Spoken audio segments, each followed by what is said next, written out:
Drama serial में आने वाली किस्तों में कहानी एक नए और चौंका देने वाले मोड़ पर पहुंच जाती है। जब हरम के सामने पूरी हकीकत आती है तो वो शाजिल से शादी से साफ इनकार कर देती है और उसे भी अपना मुजरिम समझने लगती है। मगर हरम की माँ उसे समझाती है कि इस तमाम मामले में शाजिल का कोई कसूर नहीं, क्योंकि वो खुद भी असल हकीकत से लाइल्म था।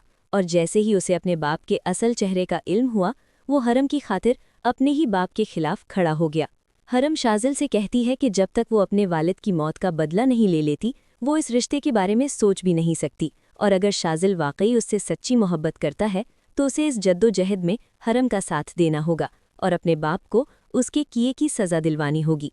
शाजिल हरम के साथ खड़ा हो जाता है और हरम सुल्तान के खिलाफ मुकदमा दर्ज करवा देती है।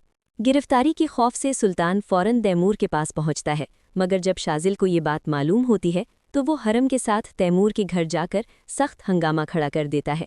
इसी दौरान तैमूर की नज़र पहली बार हरम पर पड़ती है तो वो चौंक जाता है, क्योंकि हरम की शक्लो सूरत बिल्कुल उसकी मरहूमा बीवी वदा से मिलती होती है और उसके दिल में ये हकीकत जाग उठती है कि हरम दरअसल उसकी बेटी है।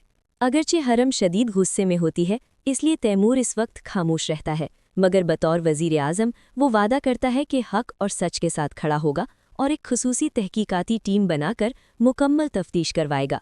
इब्तिदा में हरम को इंसाफ की उम्मीद कम होती है, लेकिन तफ्तीश के बाद हकीकत सामने आ जाती है कि हरम वाकई तैमूर की बेटी है। ये जानकर तैमूर सुल्तान पर शदीद गुस्से में आ जाता है और सच छुपाने के जुर्म में खुद उसे जेल भिजवा देता है। सुल्तान के जेल जाने से हरम के दिल को सुकून मिलता है और वो समझती है कि ये सब शाजिल की वजह से मुमकिन हुआ, जिसने अपना वादा पूरा कर दिखाया। आखिरकार हरम शाजिल से शादी के लिए राजी हो जाती है और हरम की माँ खुद दोनों का निकाह करवा देती है।